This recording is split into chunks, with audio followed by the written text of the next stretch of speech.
Hello friends, welcome back the student life academy. दोस्तों, मेरे द्वारा जो भारत का भूगोल पढ़ाया जा रहा है उसी के अंतर्गत आज हमारी नेक्स्ट क्लास है। ठीक है, जो हमारा चैप्टर चल रहा था उस चैप्टर का नाम था भारत का प्राकृतिक विभाजन। इस चैप्टर को लेकर हम आगे चल रहे थे, लेकिन पहले जान लेते हैं कि हमारी क्लास का सीक्वेंस क्या है, तभी आपको ये वाली क्लास समझ में आएगी। ठीक है, आज का टॉपिक वैसे हमारा इसी इमेज के माध्यम से आप देख सकते हैं कि क्या है, भारत का विशाल मैदान। ठीक है, दूसरी बात ये कि पहले सीक्वेंस समझ लेते हैं कि हमारी क्लास का सीक्वेंस क्या था। ठीक है, सबसे पहले चैप्टर जो था हमारा भारत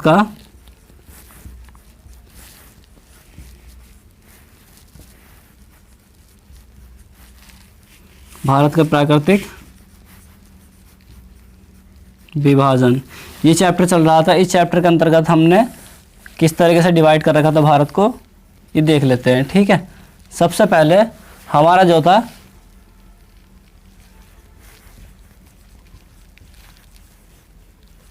उत्तर पर्वतीय प्रदेश। ठीक है, यहाँ पर जो उत्तर पर्वतीय प्रदेश था इसके बारे में हम पहले वीडियो बना चुके हैं। ठीक है, इसके बाद दूसरा था दक्कन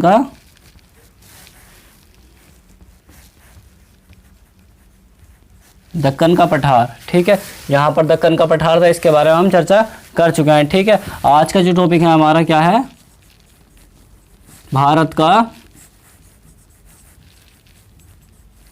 विशाल मैदान। ठीक है, और जो यहाँ पर तटवर्ती पश्चिमी घाट थे, पश्चिमी तटवर्ती मैदान, यहाँ पर पश्चिमी घाट के बारे में, और ये पूर्वी घाट के बारे में हम पूर्वी घाट और पश्चिमी घाट, इसके बारे में हम वीडियो बना चुके हैं। ठीक है, ये उत्तर पर्वतीय प्रदेश के बारे में वीडियो बन चुकी है। इसके बाद दक्कन का पठार के बारे में चर्चा हम कर चुके हैं, और इसके बाद भारत का विशाल मैदान। ठीक है, ये भारत का विशाल मैदान मतलब ये उत्तर पर्वतीय प्रदेश, ठीक है, और नीचे दक्कन का पठार, इन दोनों के बीच में जो क्षेत्र पाया जाता है, इन दोनों के बीच में जो क्षेत्र पाया जाता है वो क्या कहलाता है, हमारा भारत का विशाल मैदान कहलाता है। ठीक है, और ये पूर्वी घाट, यहाँ की वीडियो हम ऑलरेडी बना चुके हैं। ठीक है, इसके बाद पश्चिमी घाट, यहाँ की वीडियो हम कंप्लीट बना चुके हैं। ठीक है, इससे पहले अब ये यहाँ पर दक्कन का पठार। ठीक है, दक्कन के पठार के उत्तर में और उत्तर पर्वतीय प्रदेश के दक्षिण में क्या पाया जाता है, हमारा भारत का विशाल मैदान पाया जाता है। में आ गया होगा कि हमारा चैप्टर जो है, हमारा जो आज का टॉपिक है क्या है, भारत का विशाल मैदान। ठीक है, भारत का विशाल मैदान आज हमारा टॉपिक है। ठीक है, इससे पहले मैं बता देता हूँ फिर दोबारा से कि सबसे पहले हमने उत्तर पर्वतीय प्रदेश के बारे में देखा था। जो भारत के उत्तर के क्षेत्र में क्या है, उत्तरी पर्वतीय प्रदेश है। भारत के उत्तरी क्षेत्र में क्या है, उत्तर पर्वतीय प्रदेश है। ठीक है, इसके दक्षिण में क्या है, भारत के दक्षिण में क्या है, दक्कन का पठार है। ठीक है, इस बार इसके बारे में हम चर्चा पहले कर चुके हैं। ठीक है, लेकिन दक्कन के पठार के उत्तर में क्या है, भारत का विशाल मैदान, ये बना रखा जो है ब्लैक हेडिंग से, ये भारत का उत्तर का मैदान है। ठीक है, इस तरीके से आज का हमारा टॉपिक रहेगा। ठीक है, इसे हमने किस तरीके से बांट रखा है, भारत का जो विशाल मैदान है हमने किस तरीके से बांट रखा है, क्षेत्रीयता का। ठीक है, प्रादेशिकता के आधार पर। ठीक है, भारत की जो प्रादेशिकता है उसके आधार पर हमने भारत को कितने भागों में बांट रखा है, 4 भागों में बांट रखा है। ठीक है, इसके भाबर प्रदेश, तराई का प्रदेश, इसके बांगर का प्रदेश, इसके बाद खादर का प्रदेश। ठीक है, ये हमारा प्रादेशिकता के आधार पर बांट रखा है। इसके बाद क्षेत्रीयता के आधार पर हमने बांट रखा है सिंध का मैदान। ठीक है, इसके बाद पंजाब का मैदान, राजस्थान का मैदान, गंगा का मैदान और ब्रह्मपुत्र का मैदान। इसके भी सब टॉपिक है कुछ। ठीक है, इसके भी सब टॉपिक हैं, वो मैंने लिए नहीं है। ठीक है, इसी मेन टॉपिक को ले लिया है, इसके अंदर जो भी टॉपिक है वो हम लेके चलते रहेंगे। ठीक है, इसके बाद हमारा यहाँ पे तटीय मैदान। ठीक है, तटीय मैदान जो हमारा तट है, इनके साइडों में भी एक मैदान का विस्तार पाया जाता है। तो ठीक है, यहाँ पर पश्चिमी मैदान आ जाएगा, और इसके बाद ये पूर्वी मैदान आ जाएगा। ठीक है ना, एक बार फिर दोबारा से रिज्यूम कर देता हूँ मैं रिव्यू। भारत का विशाल मैदान, और इसके बाद ये प्रादेशिकता के आधार पर हमने 4 भागों में बांट रखा है। ठीक है, और क्षेत्रीयता के आधार पर हमने कितने भागों में बांट रखा है, ये भी 5 भागों में बांट रखा है। और इसके बाद मैदान, तटीय मैदान के बारे में कितने भागों में बांट रखा है, 2 भागों में, एक पश्चिमी और एक पूर्वी। इस तरीके से हमने भारत के विशाल मैदान को बांट रखा है। आज का टॉपिक जो होगा हमारा सिर्फ ये भारत के जो भावर प्रदेश है, ठीक है, तराई प्रदेश है और बांगर प्रदेश है और खादर प्रदेश है। आज की वीडियो हमारी स्पेशली इस टॉपिक को लेकर होगी कि प्रादेशिकता के आधार पर हमने भारत को कितने भागों में बांट रखा है, 4 भागों में बांट रखा है। आज की वीडियो हमारी इसी को लेकर बनेगी। नेक्स्ट वीडियो जो होगी हमारी किसकी होगी, क्षेत्रीयता के आधार पर भारत के जो मैदान है, ठीक है, जैसे सिंध का मैदान हुआ, पंजाब का मैदान हुआ, राजस्थान का मैदान हुआ और गंगा का मैदान हुआ और ब्रह्मपुत्र का मैदान हुआ। नेक्स्ट वीडियो हमारे इसके लिए लेकर होगी और हो सकता है तो उसी वीडियो में हम सभी तटीय मैदानों को भी बना दें, ठीक है। सबसे पहले जान लेते हैं कि इस भारत के विशाल मैदान का निर्माण किस तरीके से हुआ है, ठीक है। सबसे पहले आप जान लीजिए कि यहाँ पर तटीय मैदान है, ठीक है, सॉरी पर्वतीय प्रदेश है, ठीक है। पर्वतीय प्रदेश से कुछ नदियाँ आती हैं, पर्वतीय प्रदेश से कुछ नदियाँ आती हैं और नदियाँ आती हैं तो क्या करती हैं, सब नदियाँ यहाँ पर ये इधर दक्षिण की तरफ ही आती है, दक्षिण की तरफ आती हैं तो क्या करती हैं, यहाँ पर अपना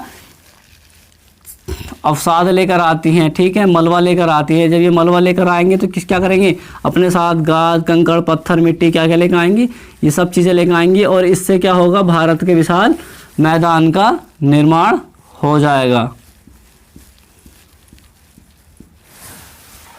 ये मैंने जो बनाया है, ठीक है, भारत का विशाल मैदान बन गया है। किसके द्वारा बना गया है, ये भारत की जो बड़ी बड़ी नदियां हैं उनके द्वारा जो मलबा लाया जाता है उन्हीं के द्वारा इसका निर्माण हुआ है, ठीक है। जैसे मान लो गंगा नदी बहती है, यमुना नदी बहती है, ठीक है, ब्रह्मपुत्र नदी बहती है, सिंधु नदी बहती है। ये बहुत सारी नदियां हैं जो कि ऊपर से आती हैं, ठीक है, और जो ऊपर से आती हैं तो क्या लेकर आती हैं, अपने साथ मलबा लेकर आती हैं, अवसाद लेकर आती हैं, निक्षेप लेकर आती है, कूड़ा कंकड़ पत्थर लेकर आती हैं और क्या करती रहती हैं, धीरे धीरे यहाँ पर इकट्ठा करती रहती है, यहाँ पर जमा करती रहती है और जब जमा करती रहेंगी तो क्या हो जाएगा, धीरे धीरे यहाँ पर काफ़ी समय बाद एक विशाल मैदान का निर्माण हो गया और जिससे क्या कहते हैं, इसे हम आज भारत का विशाल मैदान कहते हैं, ठीक है। इसे एक हम दूसरी इमेज के आधार पर समझ लेते हैं कि किस तरीके से, ठीक है। सबसे पहले देखिए यहाँ पर ये मान लो उत्तरी पर्वतीय प्रदेश है, उत्तर, ठीक है, मतलब पहाड़ी क्षेत्र है, पहाड़ी क्षेत्र से कोई नदियाँ निकलती है, ठीक है, यहाँ पर कोई नदियाँ निकलती है तो सबसे पहले क्षेत्र पड़ता है हमारा भाबर का प्रदेश पड़ता है, ठीक है। पहले इसके बारे में चर्चा करते हैं, भाबर के प्रदेश के बारे में, फिर तराई के, फिर बांगर के, फिर खादर के, ठीक है। सबसे पहले जब हिमालय से कोई नदियाँ निकलती हैं तो क्या है, सबसे पहले मान लो कोई हिमालय है, ठीक है, मान लो पहाड़ी क्षेत्र है, पहाड़ी क्षेत्र से कुछ पर्वत पत्थर टूट के, कंकड़ पत्थर टूट के उसका निर्माण हुआ होगा, ठीक है। तो जब यहाँ कंकड़ पत्थर हैं तो यहाँ पर क्या होगा कि जो नदियाँ निकलती हैं तो इन पत्थरों के नीचे होकर बहेगी।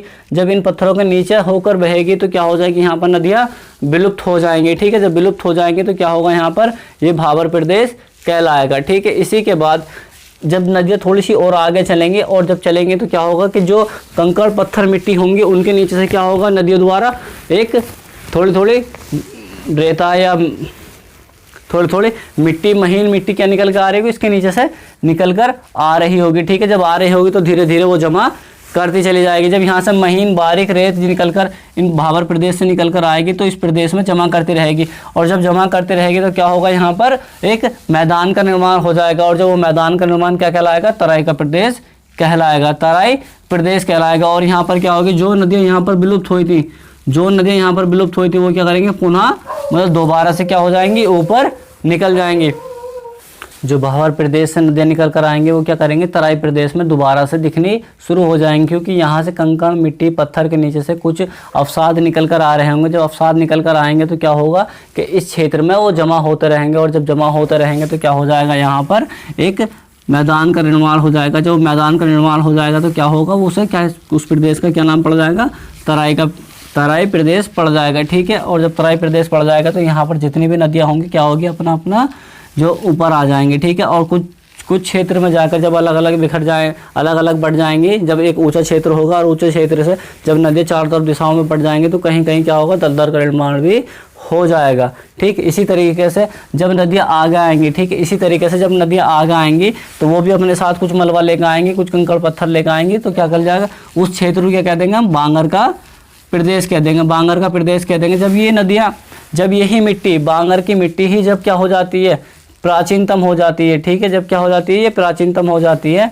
तो यहाँ पर बांगर का निर्माण हो जाता है। लेकिन जब नदियाँ क्या करती है, जब नदियाँ अपने द्वारा क्या लेकर आती है, पानी लेकर आती है, बाढ़ का क्षेत्र होता है, तो उस क्षेत्र में क्या होता है कि नदियाँ आएगी और अपने साथ क्या लेकर आएगी, मलबा लेकर आएगी, नए निक्षेप लेकर आएगी, कंकड़ पत्थर सब चीज़ें लेकर आएगी। तो वहाँ पर क्या हो जाएगा, खादर का निर्माण हो जाएगा। ठीक है, जो नवीनतम जलोढ़ होगी क्या कहलाएगी, खादर कहलाएगी। और जो पुरानी जलोढ़ होगी, प्राचीनतम जलोढ़ होगी, वो क्या कहलाएगी, हमारी बांगर कहलाएगी। ठीक है, और बांगर के प्रदेश को, बांगर को हम दो भागों में बांट सकते हैं। पहला है बारिंद का प्रदेश और दूसरा है भूर का प्रदेश। बारिंद का प्रदेश क्या होगा कि जो यहाँ पर, ठीक है, पश्चिम बंगाल का जो क्षेत्र है क्या कहलाएगा, हमारा बारिंद का प्रदेश कहलाएगा। ठीक है, और ये भूर का प्रदेश जो है यहाँ पर मुरादाबाद, बिजनौर से मुरादाबाद का क्षेत्र जो होगा क्या कहलाएगा, ये हमारा भूर का प्रदेश कहलाएगा। ठीक है, अब एक एक के बारे में हम दोबारा से जान लेते हैं। ठीक है, सबसे पहले भाबर का प्रदेश। ठीक है, भाबर का प्रदेश का निर्माण जो हुआ है किस नदी के बीच में हुआ है, अगर पूछ ले जाए कि भाबर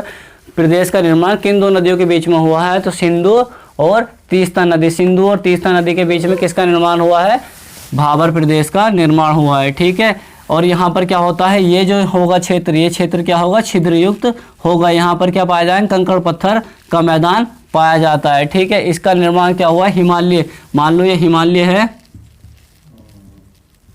ये हिमालय क्षेत्र है। हिमालय क्षेत्र क्या हुआ है, बिल्कुल जस्ट नीचे हुआ है, मतलब दक्षिण में हुआ है। ठीक है, मान लो यहाँ हिमालय क्षेत्र है और इसके दक्षिण में किस क्षेत्र का निर्माण हुआ है, ठीक है, भाबर प्रदेश का निर्माण हुआ है। ठीक है, यहाँ पर क्या होती है कि नदियाँ अपना जल विलुप्त कर देती है और पहाड़ पर्वतों, उनके कंकड़ पत्थर के नीचे से बहने लगती है इसी क्षेत्र में, भाबर प्रदेश में। ठीक है, इसी के बाद जस्ट इसके आगे जो यहाँ से कंकड़ पत्थर मिट्टी जो भी चीज़ें लेकर आई है और वो यहाँ पर धीरे धीरे जमा करते रही, तो यहाँ पर भी एक क्षेत्र का निर्माण हो गया। उस क्षेत्र का नाम क्या होगा, तराई का क्षेत्र या तराई का प्रदेश कह देंगे। ठीक है, इसका निर्माण क्या हुआ, भाबर के दक्षिण में। ठीक है, भाबर प्रदेश के दक्षिण में इस क्षेत्र का निर्माण हुआ है। ठीक है, यहाँ पर नदियाँ क्या करती हैं, यहाँ पर नदियाँ दोबारा से दिखने लगती हैं। ठीक है, और ये काफ़ी समतल क्षेत्र होता है। समतल मतलब ये काफ़ी प्लेन क्षेत्र होता है। ठीक है, ऊपर से प्लेन क्षेत्र होता है और यहाँ पर क्या होता है, दलदल क्षेत्र का भी निर्माण हो जाता है। ठीक है, और यहाँ पर क्या होता है, वनों का भी क्षेत्र